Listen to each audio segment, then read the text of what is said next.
আসসালামু আলাইকুম। তো বন্ধুরা, আমরা আজকে ম্যাথ উদাহরণ দ্বিতীয় নাম্বারটি করব। তো দ্বিতীয় নাম্বার ম্যাথটির যে প্রশ্ন, তো এই প্রশ্নটা একটু দেখি বা পড়ে নেই। একটি তারের রোধ হচ্ছে 2 ওহম, অর্থাৎ আমার কাছে একটি তার আছে। তো এই যে তারটি, এই তারটির দৈর্ঘ্য, প্রস্থ, আপেক্ষিক রোধ ইত্যাদির উপর ডিপেন্ড করে এই তারটির রোধ হবে 2 ওহম। একই পদার্থ, অর্থাৎ একই পদার্থের একটি তার রোধ কত হবে? ধরে নেই এই তারটি, তো এটিও কপারের খেই অথবা গেজ দ্বারা তৈরি। এটিও কিন্তু কপারের খেই বা গেজ দ্বারা তৈরি। বলছে যদি এর দৈর্ঘ্য প্রথমটির দ্বিগুণ হয়, অর্থাৎ এই যে দ্বিতীয় তারটি আছে, এই প্রথমটি যতটুকু দৈর্ঘ্য তার দ্বিগুণ হবে, অর্থাৎ এই যে 1 গুণ দ্বিগুণ, অর্থাৎ আমি আরও একটু লম্বা তার নেই, তো এই তারটি টোটালি দ্বিগুণ কার? প্রথম তারটির। এখন বলা আছে যে প্রস্থচ্ছেদ 3 গুণ হয়, মানে কি এর যে প্রস্থ আছে, তো এই প্রস্থটি হবে এই যে মোটা, এই যতটুকু মোটা তার থেকে 3 গুণ মোটা হবে এই দ্বিতীয় তারটি। তো আমরা ম্যাথটি সলিউশন করি। তো আমরা প্রথমে লিখব কি, দেয়া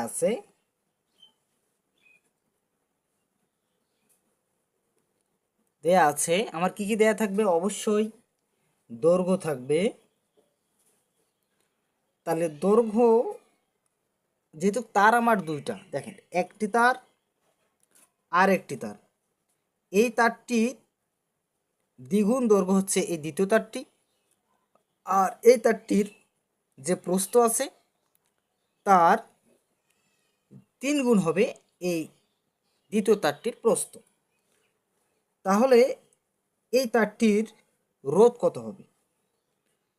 এই যে দ্বিতীয় তারটির রোধ কত হবে, তা আমাকে অবশ্যই এই রোধ বের করতে গেলে, যেহেতু আমাদের কোনো কি মান কিন্তু দেয়া নেই, তাহলে আমরা এভাবে লিখব যে যত যে একটি তারের মধ্যে কি থাকবে? দৈর্ঘ্য। তার তার তার অবশ্যই কি দৈর্ঘ্য, নির্দিষ্ট দৈর্ঘ্য থাকবে। তাহলে দৈর্ঘ্য এল, যেহেতু প্রথম তার, তাহলে L1। এখানে আমার কি কোনো দৈর্ঘ্য দেওয়া ছিল না, তাই যেহেতু দৈর্ঘ্য দেওয়া নেই, তাহলে দৈর্ঘ্য হবে L। এরপর কি থাকবে? অবশ্যই তারটির রেজিস্ট্যান্স থাকবে। তাহলে রেজিস্ট্যান্স হবে R1 ইকুয়াল, আমার প্রথম তারটি রেজিস্ট্যান্স দেয়া ছিল, কত দেওয়া ছিল? 2 ওহম। এরপর কি থাকবে? অবশ্যই প্রস্থচ্ছেদ থাকবে। প্রস্থচ্ছেদ 1 দেয়া ছিল, দেয়া ছিল না, তাহলে এই হবে। আর আমাকে একটি মান লাগবে, সেটা হচ্ছে রো। তো এই যে রো লাগবে, তাহলে আমরা সূত্র যখন ইউজ করব তখন কি থাকবে? রো কিন্তু অটোমেটিক সেখানে থাকবে। তাহলে রোকে কেন্দ্র করে আমরা কি করব? এই ম্যাথটা সলিউশন করার চেষ্টা করব। তাই আমি রোকে লিখলাম না। এখন কি করব? প্রথম তারটির দৈর্ঘ্য, রেজিস্ট্যান্স এবং প্রস্থচ্ছেদ আমার লেখা হয়ে গেছে। তাহলে আমি এখন কি করব? দ্বিতীয় তারটি, তো এই যে দ্বিগুণ যে তারটি রয়েছে, এই তারটির দৈর্ঘ্য, রেজিস্ট্যান্স এবং প্রস্থচ্ছেদটি লিখে নেব। অবশ্যই L1 L2 হবে, যেহেতু দ্বিতীয় তারটির লিখব। তাহলে কিছু কি দেওয়া ছিল? হ্যাঁ, এখানে বলা আছে যে প্রথমটির দ্বিগুণ। তাহলে প্রথমটি কত? L, তাহলে দ্বিগুণ বলা হয়েছে, তাহলে 2L, মানে কি 2 × L, যত দৈর্ঘ্য তার দ্বিগুণ। তাহলে দৈর্ঘ্য যদি আমার কোনো কিছু দেয়া থাকতো 5 এবং 7, 8, তাহলে এখানে আমার 5, 7 লিখলে তার সাথে 2 গুণ হয়ে যেত, তাহলে দ্বিগুণ হয়ে যেত। সেক্ষেত্রে এখানে দেওয়া নেই, মানে L2 এর সাথে গুণ। এরপর কি বলা আছে? রেজিস্ট্যান্স R2 ইকুয়াল, এখানে কি রেজিস্ট্যান্সের কথা বলা হয়েছিল? না, আমার রেজিস্ট্যান্সটি বের করতে বলছি। তাহলে রেজিস্ট্যান্স হট। এরপর কি প্রস্থচ্ছেদ, প্রস্থচ্ছেদ কি বলছে 3 গুণ, কার 3 গুণ? প্রথম তারটির।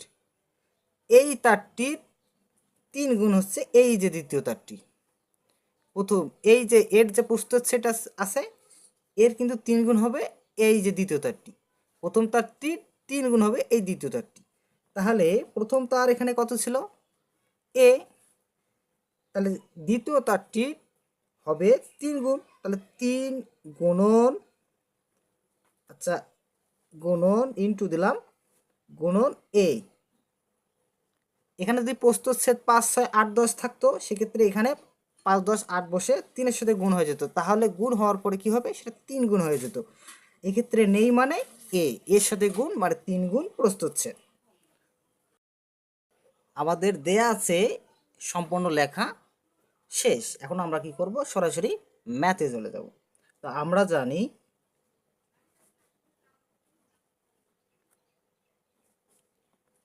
জানি কি জানি R equal rho L divided by A. তাহলে এখানে দেখো এই প্রথম তারটি তাহলে কি হবে? R1 equal rho L1 A1। তাহলে এই সূত্রটি বা এই ফরম্যাটটি আসতেছে। তাহলে R1 এর মান কত ছিল? 2 ওহম। R1 এর মান ছিল 2 ওহম, বসিয়ে দিলাম। রোয়ে থাকবে। L1 এর মান কত ছিল? L,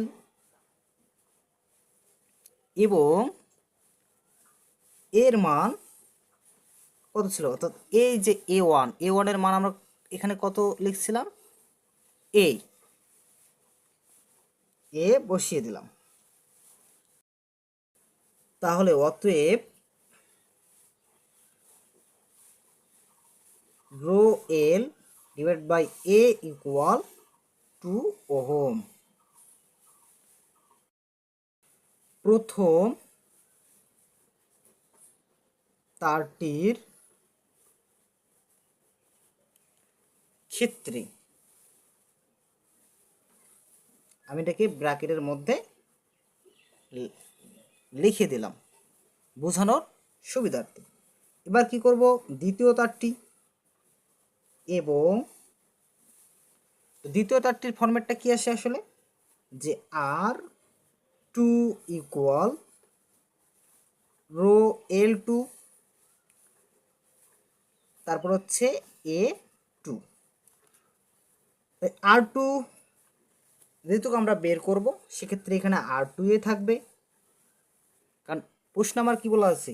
দ্বিতীয় তারটির রোধ বের করতে বলছে। তাহলে R2, তাহলে এখানে R2 মানে কি? দ্বিতীয় তারটির রোধ, যে দ্বিতীয় রোধ। তাহলে এখানে আমরা মান বসিয়ে দেই। এখানে কি থাকবে? রোই থাকবে। L2 মান আমরা কত বসলাম? প্রথমটির দ্বিগুণ, তাহলে 2 গুণন L হবে, অর্থাৎ দৈর্ঘ্য, দ্বিগুণ দৈর্ঘ্য। আর প্রস্থচ্ছেদ তাহলে 3 গুণ 3A। এরপর R2 ইকুয়াল, আমি এই যে এখান থেকে 2 আর 3কে আলাদা করে নেব, কারণ এটাকে আলাদা করা যায়। কিভাবে যায়? এখানে যে 2L অর্থাৎ দৈর্ঘ্য দ্বিগুণ আর প্রস্থ দ্বিগুণ, এখানে 3 আর 2 এখানে কি আছে? ভাগ অবস্থায় রয়েছে না? তাহলে ভাগ যেহেতু আছে তাহলে আমি এটাকে আলাদা করে নেব। 2/3 অর্থাৎ 2/3 গুণন রো এল এ। R2 ইকুয়াল 2 থ্রি গুণন, দেখো তো রো এল এ এর একটা কিন্তু মান বের হয়েছিল। তো এই যে মানটি এখানে দেখো, রো এল এ প্রথম তারটি না, তাহলে প্রথম তারটি যে এই যে রো এল ডিভাইডেড বাই এ, এই যে এই এর যে মান 2 ওহম, এটা আমরা এখানে বসিয়ে দেব। তা এই যে রো এল ডিভাইডেড বাই এ এর মান কত 2, অতএব আর টু ইকুয়াল, এই দুই উপরের সঙ্গে গুণ আছে না, তাহলে গুণ করে দাও, 2 দুগুণা 4 আর নিচে তো 3। মূলত এটাকে যদি আমরা ভাগ করি সেক্ষেত্রে যে অ্যান্সারটা আসবে, এই অ্যান্সারটি প্রকৃতপক্ষে অ্যান্সার। বইয়ে কিন্তু এই ফর্মেটে দেয়া আছে, তাই আমি এই ফর্মেটে রেখে দিলাম অ্যান্সার। তো ইনশাল্লাহ নেক্সট টাইমে দেখা হবে নিত্য নতুন কোনো ভিডিও দেওয়ার জন্য। জটিল জটিল ম্যাথমেটিক্স নিয়ে ইনশাল্লাহ আমার চ্যানেলে নিয়ে আসবো। আপনারা আমার পাশে থাকুন ইনশাআল্লাহ।